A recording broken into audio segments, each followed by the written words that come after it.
que en este día, por la gracia del Padre Eterno, tenemos la bendición de estar aquí. Tenemos la bendición de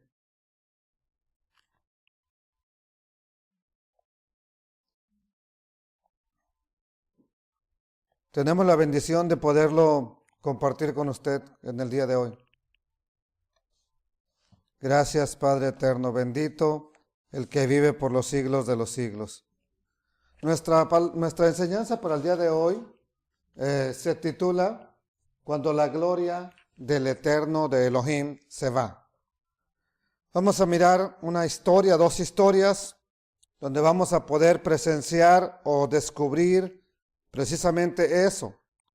Que hubo un momento en que la gloria del Padre Eterno abandonó a su pueblo y vamos a ver las causas.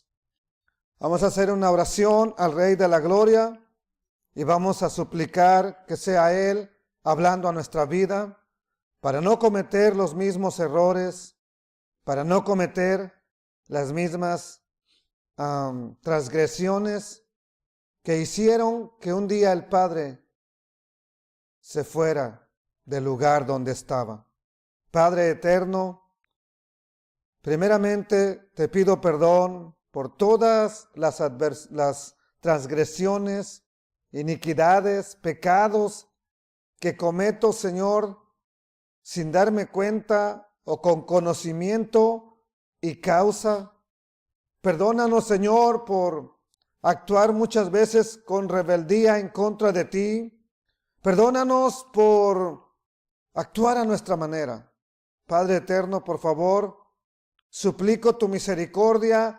Háblanos a nuestro corazón, háblame a mi vida y que pueda poner siempre en práctica esta palabra para gloria del Padre eterno y en el nombre del Mesías de Israel, Yeshua. Amén. Amén, bendito Padre Celestial. La pérdida de la gloria del Dios eterno es la peor desgracia que puede ocurrirle a los que son sus hijos. Es la peor desgracia que pudo ocurrirle a Israel y es la peor desgracia que le puede ocurrir a la iglesia del Mesías, a la congregación del Mesías. Primera de Samuel, capítulo 4, verso 17, nos cuenta la historia de el día que Israel perdió el arca en el campo de batalla. Estaban perdiendo y la mandaron traer precisamente para que con la presencia del Eterno pudieran vencer. Pero ocurrió todo lo contrario. Perdieron el arca del pacto y dice el versículo 17 que vino un mensajero. Dice, y el portador de la noticia, cuando le preguntaron qué había pasado, respondió, Israel huyó delante de los filisteos, de los palestinos que ahora son. Y las tropas sufrieron una gran matanza. Sus dos hijos, le estaba diciendo a el sacerdote Elí, un juez y sacerdote, sus dos hijos, Ofni y Pinjas o Finés en español, están muertos y capturaron el arca del Eterno, el arca de Elohim. Cuando mencionó el arca de Elohim, Elí, el que era el sacerdote, cuando oyó que se había perdido el arca, vea lo que sucede en su vida. Se cayó hacia atrás del asiento junto a la puerta y se rompió el cuello y murió. Una, porque era un hombre viejo y además de eso estaba muy pesado. Había juzgado a Israel, había sido juez de Israel por 40 años. Su nuera también escuchó la noticia. La esposa de Pinjas o de Finés estaba encinta y a punto de dar a luz. Cuando oyó el informe que habían capturado el arca de Elohim, otra vez, sucede no porque escuchó que muere su esposo. Cuando escucha que fue capturada el arca del Padre Eterno y que su suegro y esposo estaban muertos, le vinieron los dolores de parto. Se agachó y dio a luz. Cuando se estaba muriendo, la mujer que le atendía dijo, no temas, que has dado a luz un hijo, Pero ella no respondió ni prestó atención. Ya no estaba, se estaba escapando la vida. Lo único que alcanzó a hacer fue, le puso al niño el nombre Icabod. No hay gloria o sin gloria. Queriendo decir, se ha ido la gloria de Israel. ¿Por qué? ¿Porque murió el sacerdote? No. ¿Porque murieron los dos hijos sinvergüenzas de Elí? No. Porque se llevaron el arca. Porque capturaron el arca. Icabod, se ha ido la gloria del Eterno. Refiriéndose a la captura del arca de Ha Elohim y a la muerte de su suegro y de su esposo. Y dijo, la gloria se ha ido de Israel porque han capturado el arca de Elohim, del Dios eterno. Este pasaje que acabamos de leer ocurre al final del periodo de los jueces. Ya después de ahí nada más Samuel es otro juez de Israel, otro profeta y juez.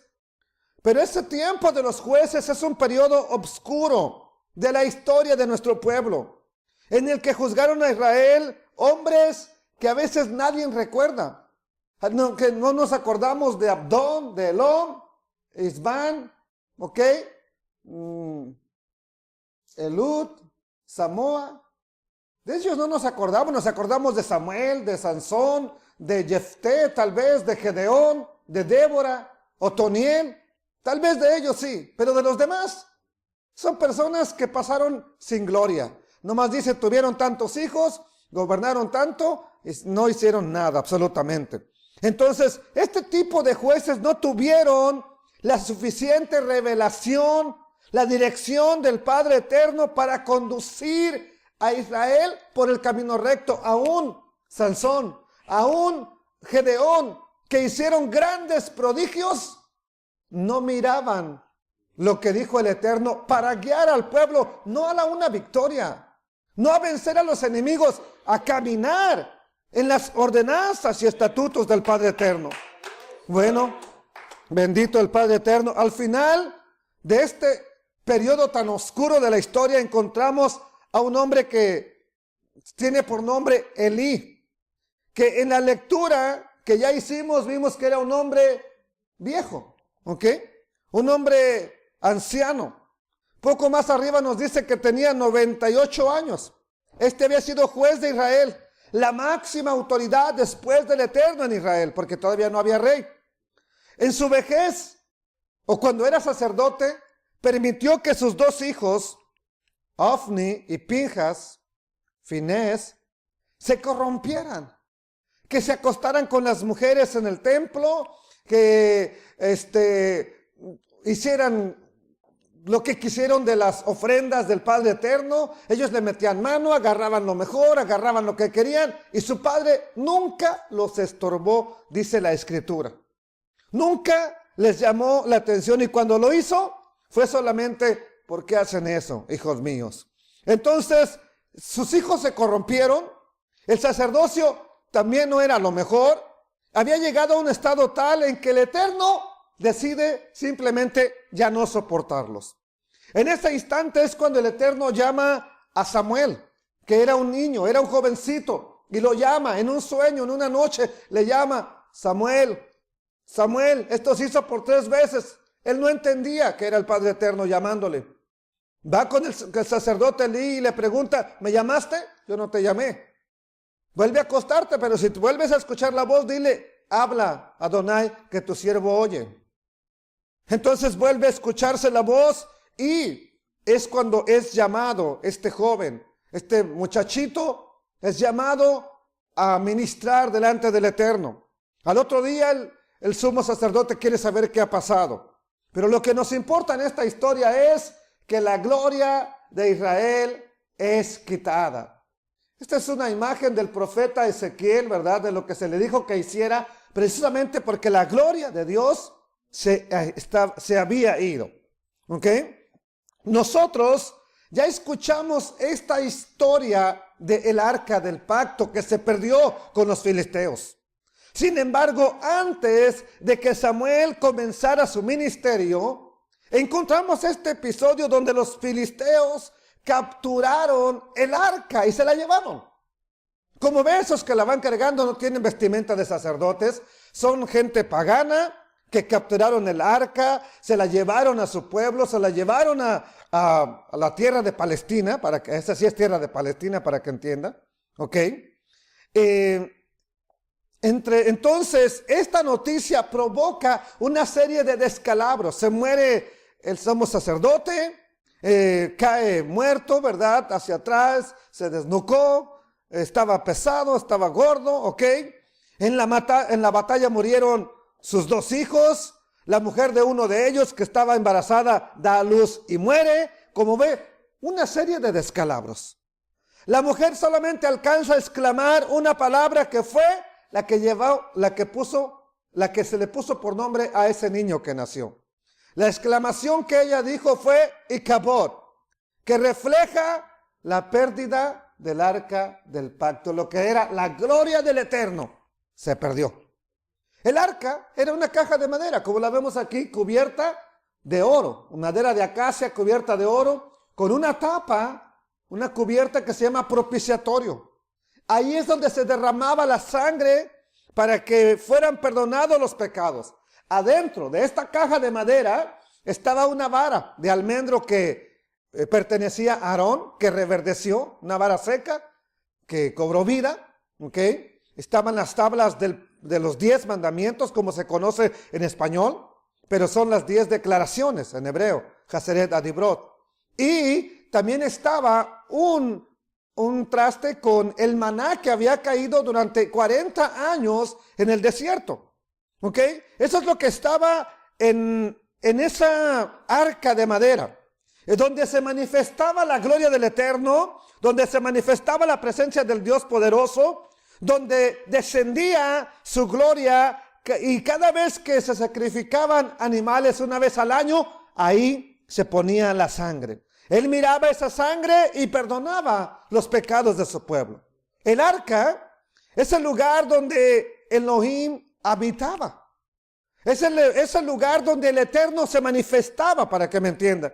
Estaba en una cámara especial muy aparte de donde entraban diariamente los sacerdotes. Era una cámara más al fondo, conocida como el lugar santísimo, construido según las órdenes del Eterno, según el diseño del Dios eterno. Pero esa arca era símbolo de la presencia y la gloria del Eterno. Es que esa arca estuviera ahí era seguridad de que no habría calamidades. Cada vez que el pueblo tenía problemas, teniendo el arca con ellos, se sentían seguros. Pues cuando ellos la necesitaban, aquí vemos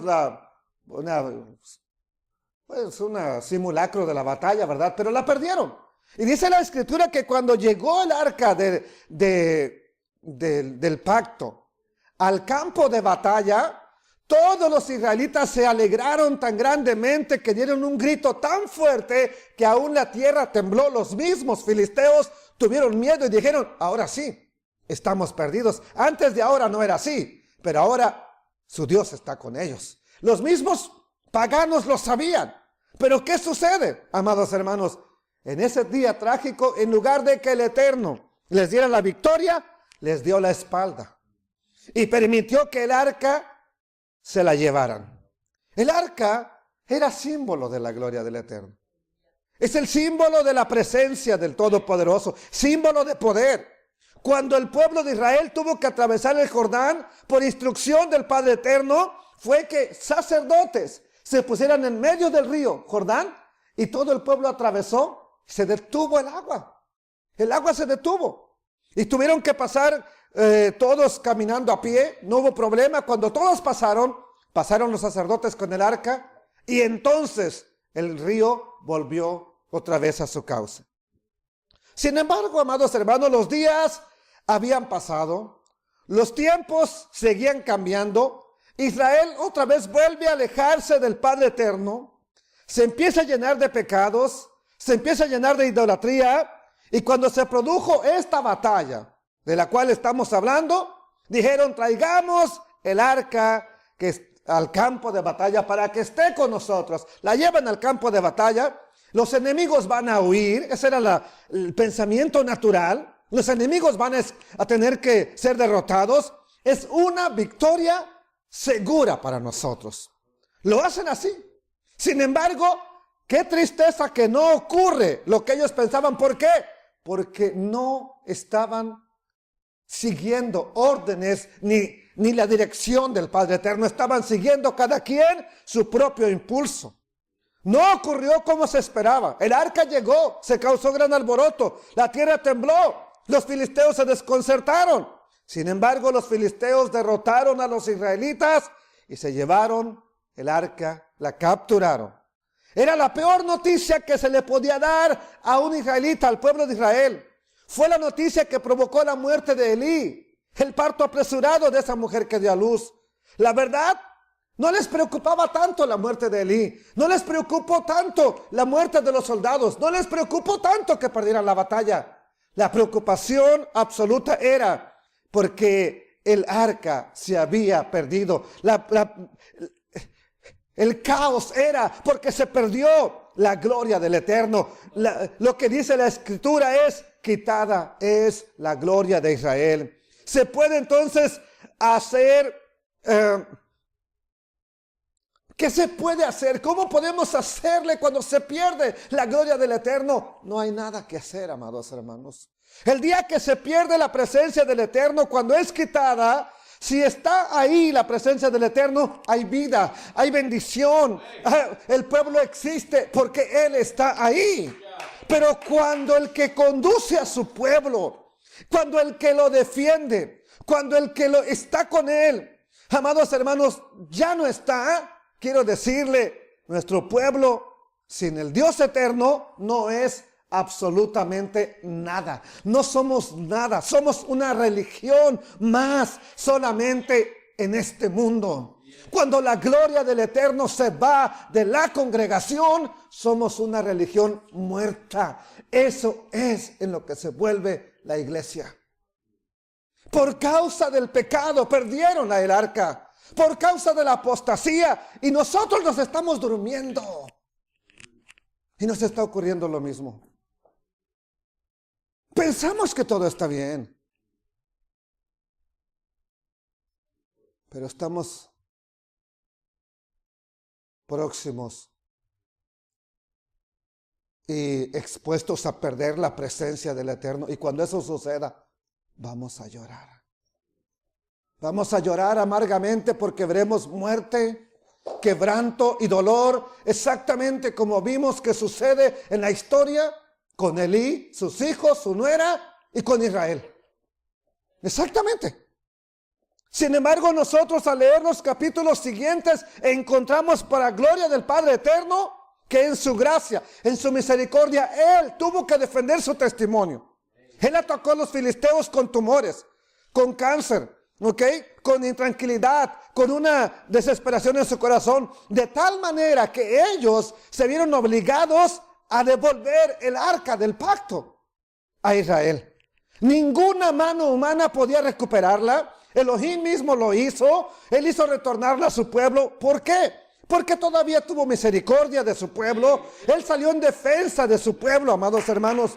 El Eterno consideró que Israel todavía por un tiempo podía tener su presencia, podía tener su gloria. Sin embargo, vamos a avanzar a otra época, a otra historia, pero la misma pérdida de la gloria de Adonai. Y esto es para que nosotros tomemos conciencia de que si pasó una vez y otra vez, y lo hemos visto en congregaciones grandísimas que se han despedazado de la noche a la mañana, se pierde todo. Nos puede pasar también a nosotros. Conforme pasó el tiempo, amados hermanos, y avanzamos en la historia, llegamos a los tiempos del profeta Ezequiel. Aquí encontramos al pueblo de Israel en otra época, en otra circunstancia histórica. Ahora es la casa de Judá la que es la protagonista. Y tristemente encontramos que otra vez vuelven a perder la gloria del Padre Eterno.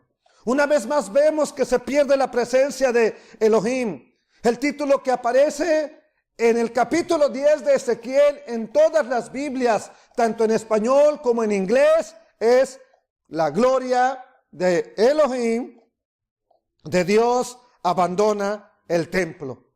Piense que ese fuera el título de nuestra congregación. Que eso se diga el día de mañana de nosotros, los abandonó su Dios. Los abandonó su Elohim. ¿Qué pudo haber ocurrido en Israel, en Judá, para que la gloria del Eterno abandonara el templo? Lo vamos a mirar. El lugar de su habitación, ¿qué pudo ocurrir para que donde él dijo, aquí voy a vivir, un día diga, ya no voy a estar más aquí? En ese lugar santo donde había hecho su morada, en ese templo ubicado en medio de la santa ciudad, ¿qué ocurrió para que Elohim diga, abandono este lugar? Después del capítulo 10 solo vemos destrucción, caos. ¿Por qué? Porque vinieron los babilonios, vino Nabucodonosor, sus ejércitos, y luego que la gloria de Elohim abandonó el templo, ellos lo pueden destruir así, inmediatamente. Mientras él estaba ahí, no podían tocarlo, no podían hacer nada. Pero cuando el Eterno abandona el templo, la ciudad es destruida, el templo es quemado, llegó a ser la ruina, llegó a ser la burla de las naciones vecinas. Aquella ciudad que en otro tiempo había sido alabada por las demás naciones, una ciudad admirada, llegó a ser un lugar de vergüenza, un lugar de aprobio. Así que veamos las causas de la pérdida, veamos las causas de la ruina. Y nos dice la Escritura, desde el capítulo 8, que cuando Ezequiel está cautivo en Babilonia, nos dice en el capítulo 8, vamos a verlo. Y dice, en el 5º día del 6º mes del 6º año. O sea, 6 años estaba ya cautivo en el mes 6º y a los 5 días del mes. Mientras estaba sentado en mi casa y los ancianos de Yehudá estaban sentados conmigo, la mano del Eterno Elohim vino sobre mí, cayó sobre mí. Y yo miré y vi lo que lucía o parecía como un hombre hecho de fuego. De lo que parecía ser su cintura hacia abajo era como fuego. Y de su cintura para arriba era lo que parecía ser una brillantez de color ámbar como el bronce, ¿verdad? Reluciente. La forma de una mano fue extendida, la cual me tomó por un mechón por mis quedejas, dicen Reina y Valera, por los cabellos. Y el Ruach, el Espíritu, me levantó entre el cielo y la tierra y me trajo de Babilonia en visiones, ¿a dónde? En visiones de Dios a Jerusalén, a Jerusalén. Y lo llevó hasta la entrada de la puerta del patio que mira al norte, no la puerta de la ciudad. Lo lleva hasta el templo. Y allí estaba el ídolo que enciende el celo del Eterno y que provoca celosa indignación. Como lo leímos claramente, ahí estaba un ídolo en la puerta del templo, en la casa del Eterno, y esta es la primera razón por la que el Eterno se molesta, se llena de ira, está no confundido, está asqueado de lo que está pasando con su pueblo. Está desagradado de lo que su pueblo está haciendo en su misma casa, amados hermanos. Esta es la razón por la cual él dice, ya no puedo estar ahí. A la misma entrada del lado norte, amados hermanos, había un ídolo. Un ídolo que despertaba los celos del Eterno, porque él les dijo en Éxodo 20, no se haga ninguna imagen para adorarla. No se haga ninguna imagen para postrarse ante ella, porque eso me provoca a celos. Soy un Elohim, Dios fuerte y celoso. No lo hagan. Lo hacen y eso le provocaba a celos. Por eso dice que es la imagen del celo. No porque así se llamaba la imagen, sino que eso le provocaba celos, unos celos terribles al Eterno. Piense usted ver a su esposo, a su esposa con otra persona, tomados de la mano en la calle. Piense llegar a mirar esa situación, pues es exactamente lo que el mismo Eterno estaba mirando. No se debía crear imágenes de ninguna cosa, de lo que está abajo, en la tierra, arriba, en el cielo, de nada. Es un mandamiento tal vez el más importante. ¿Por qué? Porque es el que más ofende a Adonai. Sencillamente. No hay nada que haga tu cónyuge que te haga, cause más dolor que el que te traicione. No hay nada. Todo se lo puedes perdonar.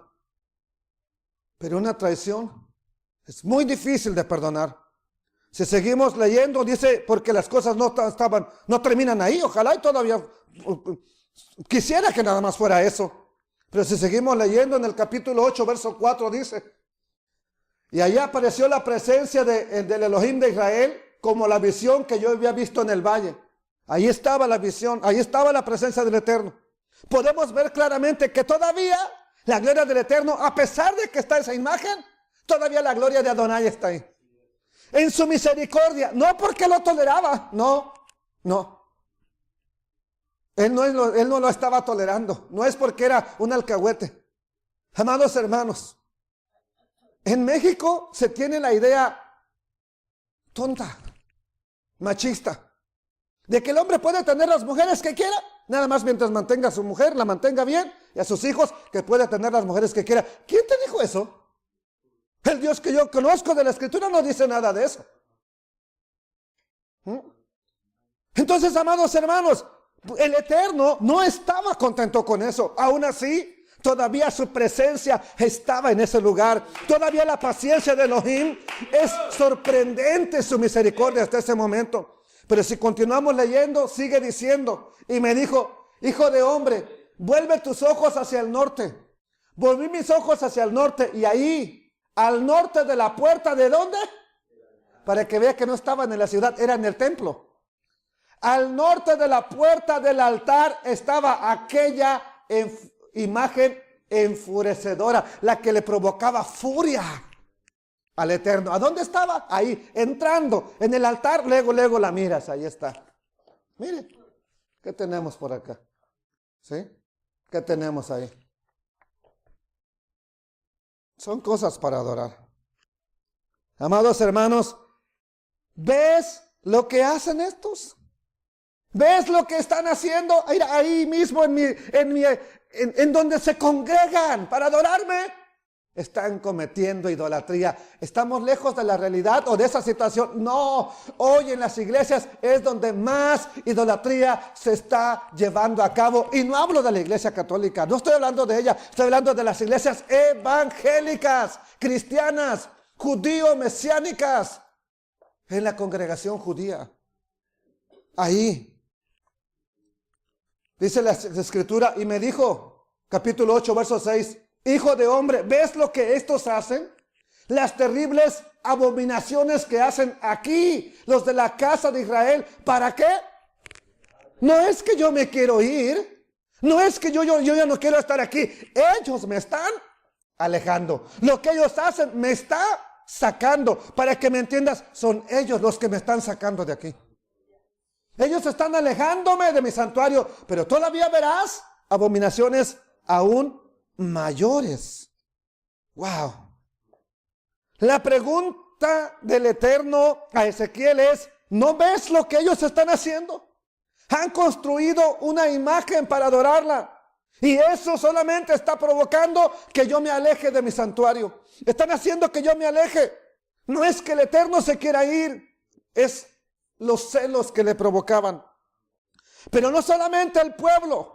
Vamos a ver que también los ancianos, los que eran jueces, los que tenían la misión de impartir el juicio. El pueblo, te entiendo, se desvía a veces porque pues anda conviviendo con las demás gente. Pero que los ancianos, los que son los que tenían que estar ahí para gobernar, lo hicieran. Eso es otra historia, amados hermanos. Y dice la Escritura en Ezequiel capítulo 8, verso 7. Y me llevó a la entrada del atrio, hablando del patio del templo. Y miré, he aquí en la pared un agujero. Y me dijo, hijo de hombre, cava, haz un agujero en la pared. Ya había un agujero, ¿verdad? Pero síguelo haciendo más grande. Y cavé en la pared, y he aquí, cuando seguía haciendo el hoyo, había una puerta. Y me dijo luego, entra y ve las malvadas abominaciones que estos hacen allí. Y entré, dice Ezequiel, entré pues y miré, he aquí toda forma de ¿qué? De reptiles y de bestias abominables y todos los ídolos, no era uno ya. Y esto es adentro del templo. En la entrada tenían uno. Ese era el que provocaba hacerlos al Eterno, pero adentro los ancianos tenían más. Mira, son los ídolos de la casa de Israel que estaban pintados en la pared por todo el derredor del templo. Ahora te preguntas, ¿por qué fue destruido? Mira lo que había. No es porque simplemente los babilonios eran mejores, es porque lo habían llenado de tanta colgadera de mugrero, de tanta pintada de mugrero que le habían puesto. Cosas que el Eterno lo llenaban de odio, de coraje, de celos. Y delante de ellos, delante de los ídolos, delante de las bestias, delante de los reptiles, estaban ¿qué? 70 varones de los ancianos de la casa de Israel. Y estaba Hazanías, hijo de Safán. Por eso lo tengo subrayado. A ver quién sabe quién es Hazanías. En medio de ellos estaba cada uno con su incensario en su mano. Y subía una espesa nube de humo. Incensario, solamente los sacerdotes lo podían tomar.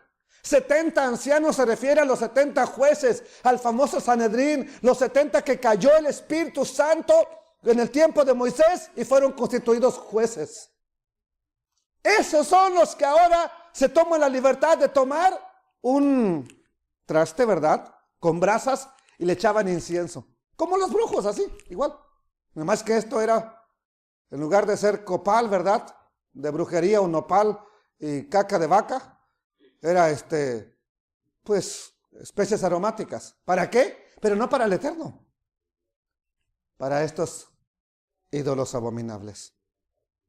Esta es la segunda causa por la que el Eterno había decidido alejarse de su santuario y quitar de allí su gloria. 70 ancianos, los que representaban la autoridad, hombres respetables, sabios, los que llegaron a ser el Sanedrín, pero están aquí frente a una pared llena de ídolos. Y me dijo, hijo de hombre, ¿has visto las cosas que los ancianos de la casa de Israel hacen? En tinieblas, donde supuestamente nadie los ve. Cada uno en sus cámaras, cada uno en sus cuartos, porque hasta eso, como eran jueces, cada quien tenía un cuarto en el templo del Eterno. Cada quien tenía una oficina, para que me entienda. Mira lo que hacen en sus cámaras, pintadas de imágenes, porque dicen ellos, no nos ve el Eterno. Es más, el Eterno ya abandonó la tierra. Así que aquí están estos 70 ancianos parados frente a una pared llena de imágenes. Esa es una de las imágenes que estaban ahí. ¿Usted adoraría ese animal feo? ¿Verdad que no? Amados hermanos, lleno de figuras, de reptiles, de bestias abominables, a Ezequiel le sorprende que entre esos 70 estuviera uno llamado Hazanías, hijo de Safán. ¿Quién es este Hazanías, hijo de Safán? Unos 30 años antes, Safán es el escriba del rey Josías. Unos 20, 30 años antes, Safán es el escriba del rey Josías. Y el papá del profeta Jeremías encontró una copia de la Torá en el templo cuando lo estaban limpiando y reconstruyendo. Se lo entrega. Esa copia de la Torá se la entrega a Safán. Safán la lee. Safán es el escriba del rey. Safán se la lee al rey. Cuando el rey Josías lo oye, rasga sus vestiduras y dice, hemos pecado. Él es el que va a consultar a la profetisa Hulda. Entonces este hombre Safán participó de un avivamiento tremendo que vino solamente 20 o 30 años atrás. Había un gran avivamiento en la casa de Judá. 30 años después es un hijo suyo el que está dirigiendo la adoración a los ídolos. Por eso es mencionado ahí como uno de los principales. Por eso, qué triste que el día de mañana Amados hermanos, nuestros ancianos, nuestros hijos, sean los que estén trayendo la idolatría adentro de la congregación del Eterno. Qué triste que eso llegara a pasar. Bendito el Padre Eterno. Padre, no lo permitas. Hijo de un gran escriba, Jaazanías, un gran escriba, un gran hombre que fue parte de la restauración, ahora es mostrado en esta visión idolátrica, adorando ídolos en la misma pared, en las mismas cámaras que estaban en el templo. No se puede entender cómo apenas unos años atrás él vio esa gloria del Eterno. Él vio ese avivamiento, él vio esa restauración. Ahora es parte de la apostasía. Ahora es uno de los que dirige la apostasía. Parece difícil de aceptar, difícil de creer. Pero ellos estaban en tinieblas, en lo oscuro, cada uno en sus cámaras secretas, diciendo, no nos ve el Eterno. Aquí nadie nos va a mirar. Aquí nadie se va a dar cuenta. Quiero advertirle hoy que cuando el pueblo del Eterno llega a esa condición de decir, Dios no me ve a mí. Dios no me va a mirar a mí. Es más, se ha ido, no está aquí. Quiero decirle que ese día estás lleno de problemas porque ya estás en tinieblas. Tu mente está oscurecida. Cuando se niega que Él pueda contemplarlo y juzgarlo todo, es porque se ha perdido el temor de Adonai. Cuando alguien se atreve a decir, Adonai no me ve, o ya no te importa que te vea, esa es una señal de que vamos camino, si no es que ya estamos en la apostasía, amados hermanos. Por otro lado, no nada más son imágenes para todo el pueblo. No solamente son los ancianos, también son las mujeres. Lo que ya vimos hasta aquí no lo era todo, era el comienzo de una decadencia. Porque cuando los líderes se corrompen, también lo va a hacer la familia, también lo van a hacer tus hijos, si no es que ellos empiezan primero, porque tú y yo lo permitimos. Amados hermanos, Ezequiel 8:13 dice, me dijo después, vuélvete aún, verás abominaciones mayores que hacen estos. Y me llevó a la entrada de la puerta de la casa del Eterno, la casa de Adonai. Sigue estando el problema en la casa del Eterno, que está al norte. Y he aquí que mujeres que estaban ahí sentadas, endechando, lamentando a Tamuz. ¿Quién es Tamuz? Tamuz es un ídolo, este es el egipcio, ¿ok? No les quise presentar al de Babilonia porque está muy encuerada, muy explícita la mujer, ¿ok? Pero este es el mismo, ¿ok? El procedente de Babilonia, que se adoró en todos los imperios y se sigue adorando hoy en día en las iglesias cristianas, y se lo voy a probar. Tamuz aparecía representado en las figuras de los babilonios, de los egipcios, como un niño en brazos de una mujer. Según las fábulas paganas de Babilonia, Nimrod, el creador de la torre de Babel, donde hubo confusión, y de las ciudades babilónicas que menciona Génesis, él se constituyó como Dios.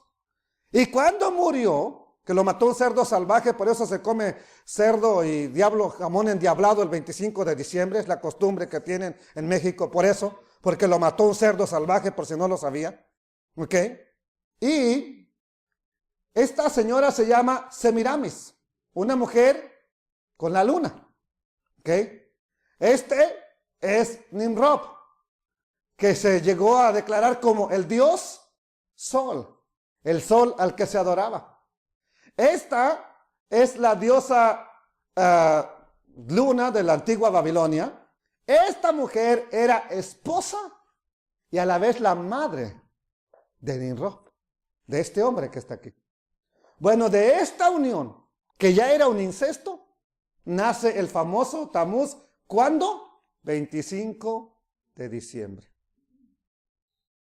El solsticio de invierno. Cuando precisamente Tamuz, ¿verdad? Es como se le empezó a conocer desde mucho antes de que fuera anunciado que nacería el Mesías de Israel. Eso de que nació el 25 de diciembre Jesús, esa es una historia mucho después que vino y les voy a explicar por qué.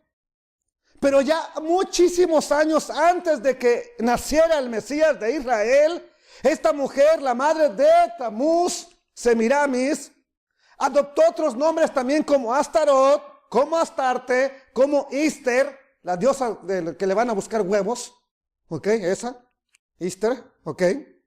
Y en casi todas las culturas y en casi todos los pueblos del mundo se encuentra, aquí la vemos, esta es una de las mejores que encontré, pero venía toda pegada, Babilonia, Asia, la India, ¿verdad? Otra de la India, Colombia y Egipto. Es la misma.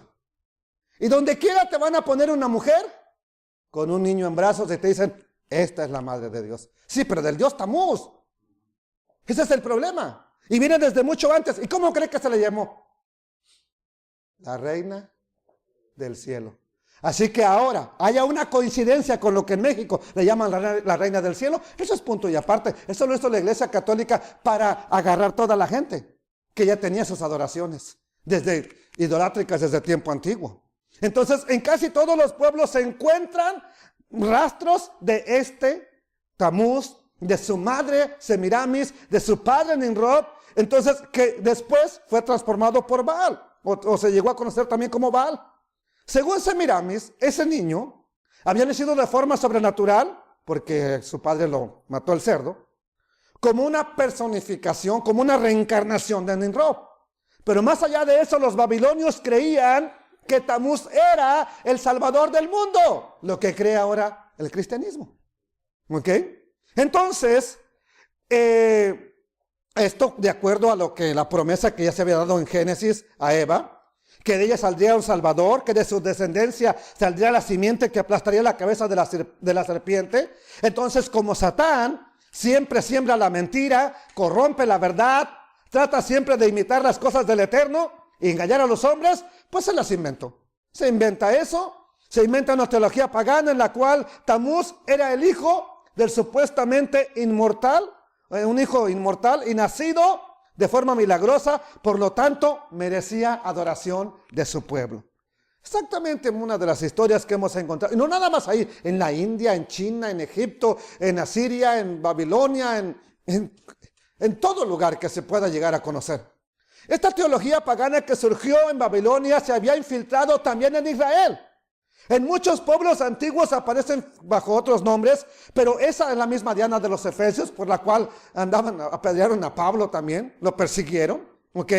Entonces, es la famosa encarnación de la esposa de Baal, Astarte, Astarot, y en Ezequiel vemos que las mujeres israelitas llamadas a adorar al único Dios vivo y verdadero, están llorando por Tamuz. ¿Cuándo? El 25 de diciembre. El 25 de diciembre, entre el 24 y el 25, es el día, y el 24 es el día que menos fuerza va a tener el sol a todo lo largo del periodo del año. Es el día cuando el sol tiene menos fuerza que nunca, por lo menos en la parte donde nosotros estamos viviendo. ¿Qué sucede? Amados hermanos, el 25 empieza a recobrar fuerzas el sol, hasta que llega a su punto culminante en julio o agosto. Pero es el 25 de diciembre, esto lo puede comprobar en una enciclopedia por la NASA, es el 25 de diciembre cuando el sol empieza como que borrón y cuenta nueva a cobrar fuerza. ¿Y qué cree? Lo empezaron a adorar. Cuando Roma conquista los imperios, se da cuenta que hay muchísimos pueblos que adoran a una mujer con un niño en sus brazos que nació el 25 de diciembre. Y por eso se inventó la fecha de que Jesús o Yeshua nació el 25 de diciembre, pero él no nació en diciembre. Él nunca nació en diciembre. Esa es una mentira que nos vendieron, que le vendieron a América, que le vendieron a los pueblos. Lo siento, el mismo Vaticano lo reconoce. El mismo Vaticano lo reconoce en su enciclopedia. Léalo, vaya a la librería, por favor. Investíguelo. No nada más se enoje, no nada más nos molestemos, ¿verdad? Veamos, estudiemos. Entonces, ¿qué historias se contarían respecto a esta mujer, respecto a Tamuz, para que las mujeres lloraran? Mujeres que conocían del Dios eterno. Amados hermanos, el cristianismo ha sido infiltrado en el pueblo del Eterno, ha sido infiltrada esta teología diabólica. Hoy también está la figura de una mujer con un niño en los brazos. En muchas iglesias, no crea que nada más en la iglesia católica, no, en muchas congregaciones. ¿Y sabe cómo está? Nada más que está más disfrazado. Hay muchas ventanas que pasan en las iglesias con muñequitos. Y son de colores las ventanas, que según para que no pegue el sol tan fuerte no entre, pero ahí te ponen esto y lo otro. Es lo mismo. Antes los ponían en una figura, ahora los ponen en pintura. Pero es la misma cosa. Y ahí los tienen, amados hermanos. Sin embargo, estas mujeres están llorando por una de estos que estamos viendo aquí. ¿Y qué dice la escritura? Me dijo, ¿has visto, hijo de hombre? Todavía, aquí no acaba la cosa, verás abominaciones aún más terribles que estas que practican. Entonces me llevó al atrio interior de la casa del Eterno, y allí, en la entrada del templo de Adonai, entre el pórtico y el altar, había unos 25 hombres con sus espaldas, vueltas al templo, dándole la espalda al templo, para que me entienda. 25. ¿Cuántas órdenes fue las que puso David para que hicieran la guardia del templo, para que hicieran el sacerdocio durante el año? ¿Se acuerdan? ¿Cuántas fueron? 24. Más el sumo sacerdote. David llevó a cabo una ordenanza, ¿ok?, de las casas paternas. Y les tocaba 2 veces por año.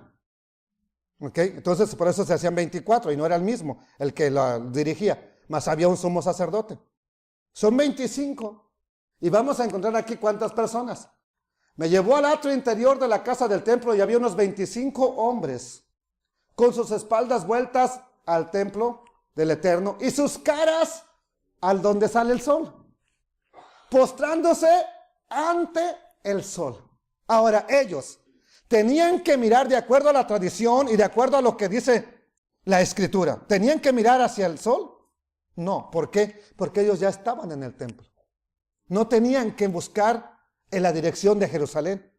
No tenían que mirar hacia Jerusalén, como lo dijo Salomón cuando dedica el altar, cuando dedica ese templo, y dijo, cuando sean esparcidos, estén en otras naciones, pues cuando miren hacia este lugar, escucha su oración. Ok, está perfecto. Pero esos son los que están en la diáspora. Pero los que estaban ahí en Jerusalén no tenían por qué voltear más que al altar que ya estaba ahí.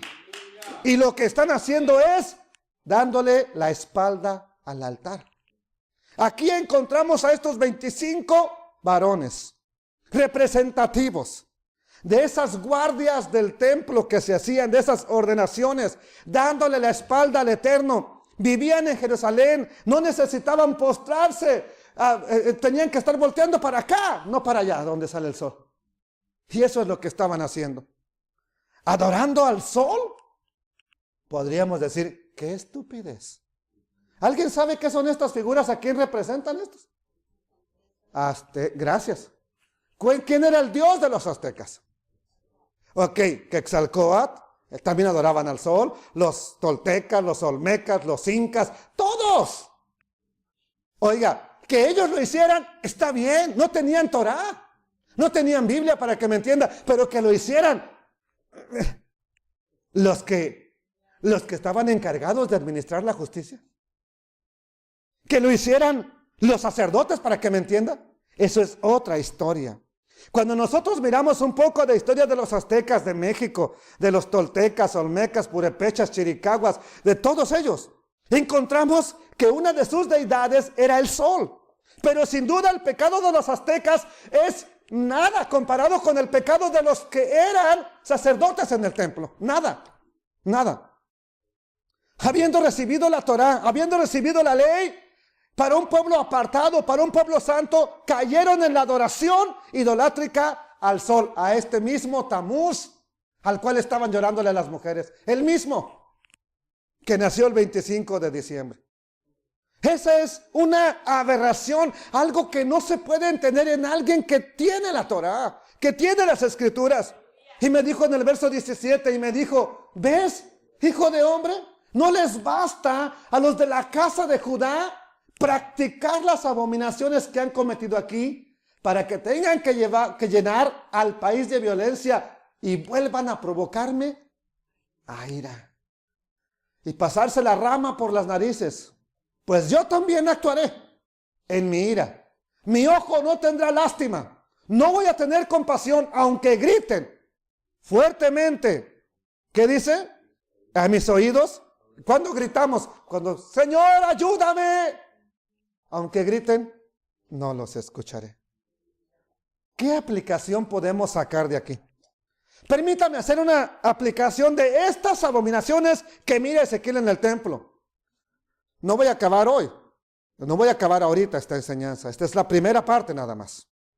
Entonces, por supuesto, esta es una aplicación para usted y para mí. Recíbalo o déjelo. Pero creo que es un mensaje para nuestra generación. Primera visión tiene que ver con una imagen que provoca celos. Hoy, tristemente, hay objetos que se adoran en la iglesia de todo el mundo, cristiana, evangélica, judía, judío-mesiánica, de toda. Hay objetos. Esto que les digo es exactamente, es una ventana de una iglesia. Y no es una iglesia católica para que diga, eso está en la iglesia católica. No, esa es una foto de una iglesia, no voy a decir de qué se trata, pero es una iglesia de aquí de Mamplesa, cristiana, evangélica. Yo la tomé. ¿Sí? Yo fui y la tomé.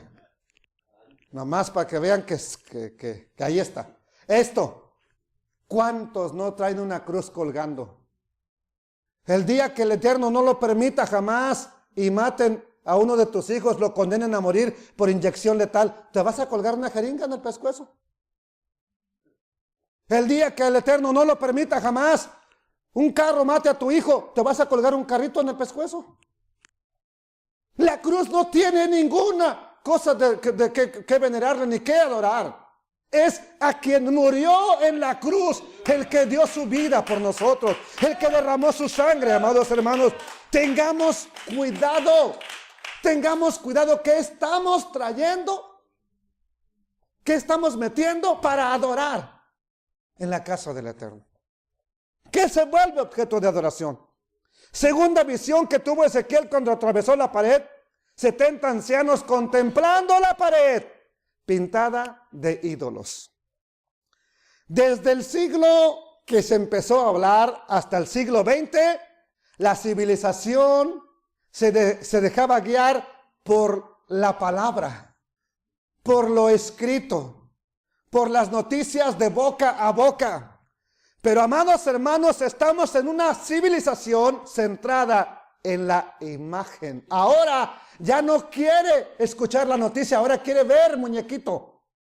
Ahora quiere ver lo que sale. Antes la gente estaba bien pegada al radio. Porfirio Cadena, El Ojo de Vidrio, Calimán. Y ahí estaban bien pegados. Hoy no, hoy préndele, quiero verlo. Si no, ya no estoy en paz. Somos la generación de la imagen. Y esto parece que está en 3D, ¿verdad? Porque se está como saliendo. Sí, entonces, ya ahora lo puedes ver que hasta te está atacando el dragón a ti. Amados hermanos, esto es lo que está influyendo por medio del cine, por medio de la televisión.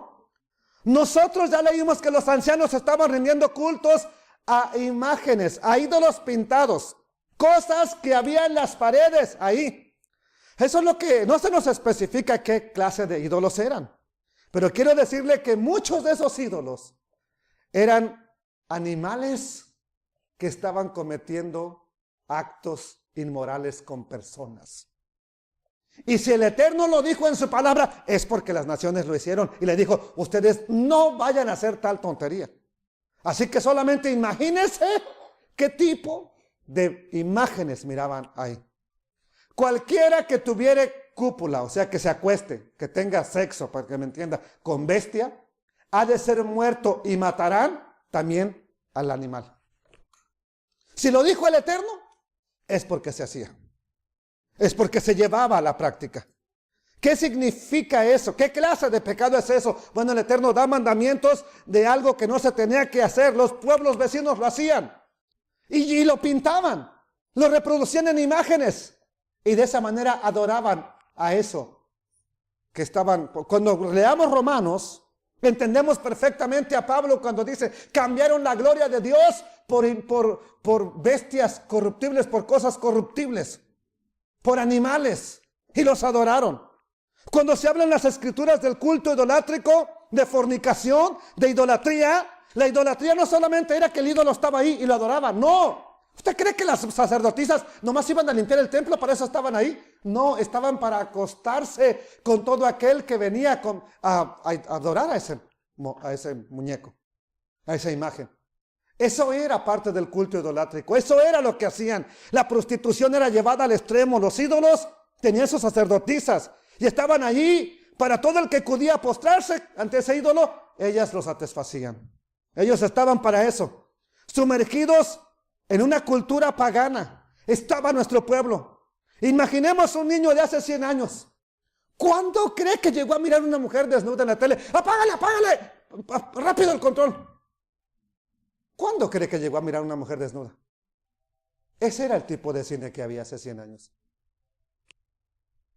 Si acaso se le miraba el talón a una mujer, ya era perversidad. Amados hermanos, ¿cuánto podía ver de indecente? Nada. Eso era 100 años atrás. Hoy en día, note la gran diferencia. Hoy en día es al revés. Sin que nadie, amados hermanos, haya visto una novela romántica, ya los niños saben todo de las relaciones sexuales. ¿Dónde lo vieron? En la televisión. Tú te vas al baño, ahí dejas la televisión, ya cuando vienes ellos ya vieron una escena tras otra de sexo ahí en las famosas telenovelas, porque eso es lo que pasan en las películas, por eso tienen gran audiencia. Película de guerra que no tenga sexo, ya no vende nada. Película romántica que no tenga sexo, ya no tiene nada, ya no. Película de lo que sea, que no tenga sexo, ya no atrae a nadie. Las mismas caricaturas le meten sexo, las mismas caricaturas. Walt Disney hace eso y ha sido demandada por hacer esas cosas. Amados hermanos, hoy en día, esta es una imagen. ¿Alguien sabe de qué es esa imagen? ¿Quién? Ok. ¿A qué se dedica ese? ¿Verdad que es un santo que hace milagros?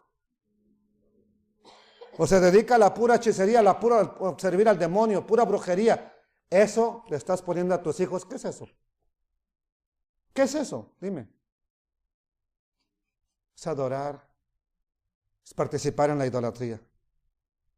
Es el culto moderno. Antes eran imágenes que no se miraban bien. Hoy, esto es lo que nos tiene. Ese es un ídolo que nos tiene cautivos. Y no es la televisión la mala, no. Lo que vemos en la televisión. Lo que le ponemos. La depravación se sabe cómo comienza, pero no se sabe dónde termina. Cuando el corazón del hombre se ha depravado, no le basta con tener una mujer, 2 mujeres, 3. Ya después no le basta y por eso anda con los hombres y haciendo perversidades. Amados hermanos, cansados, buscan incluso animales. Ya no les basta.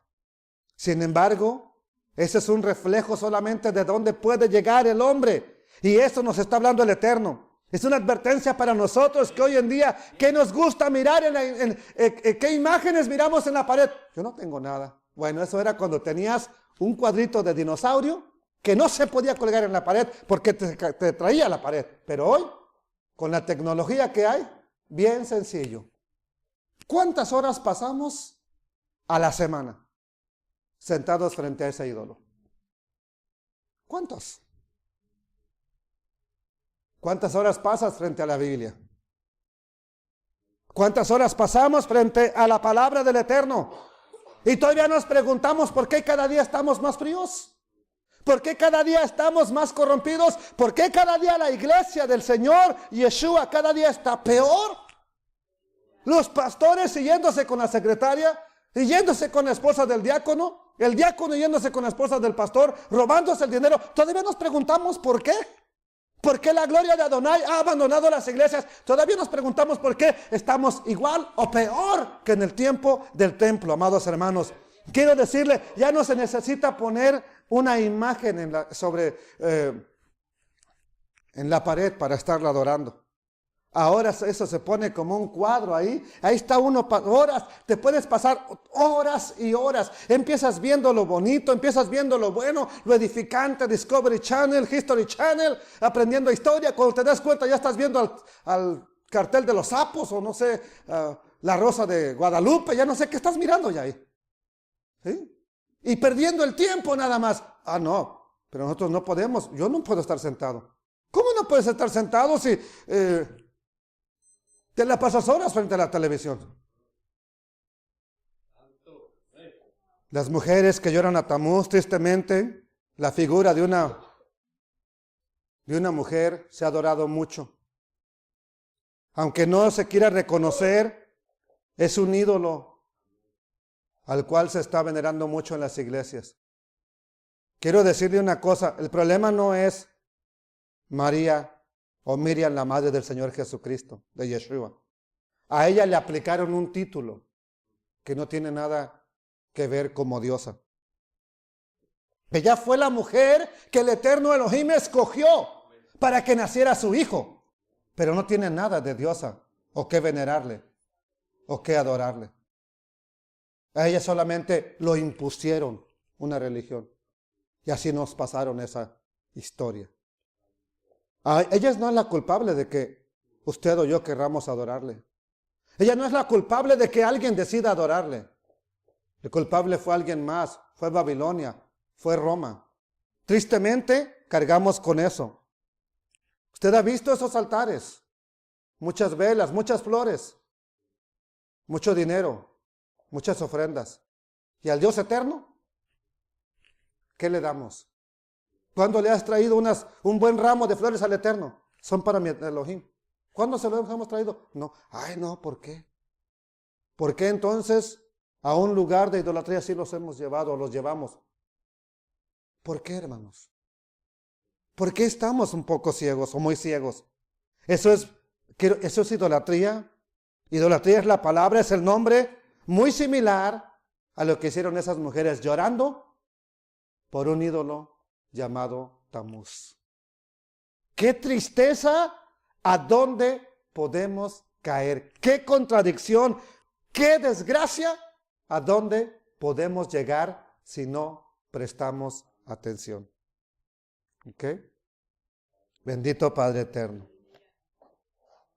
Te doy gracias en el día de hoy por esta primera parte de esta enseñanza.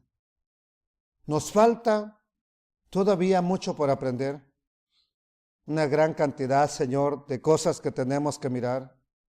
Pero por favor, Padre eterno, convence a tu pueblo que escucha esta enseñanza, que no es que tengo un problema con la religión de Roma, no. Mis padres también lo hicieron. También a mí trataron de enseñármelo. También lo recuerdo haberlo visto en mi casa. Pero no es que ellos decidieron hacerlo.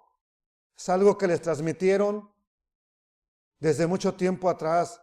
Y desgraciadamente fue a la fuerza, fue con violencia, fue con muerte. O lo aceptas o te mueres. Ya cuando llegó a los que ahora estamos vivos, ya ni siquiera sabemos cómo llegó esa palabra.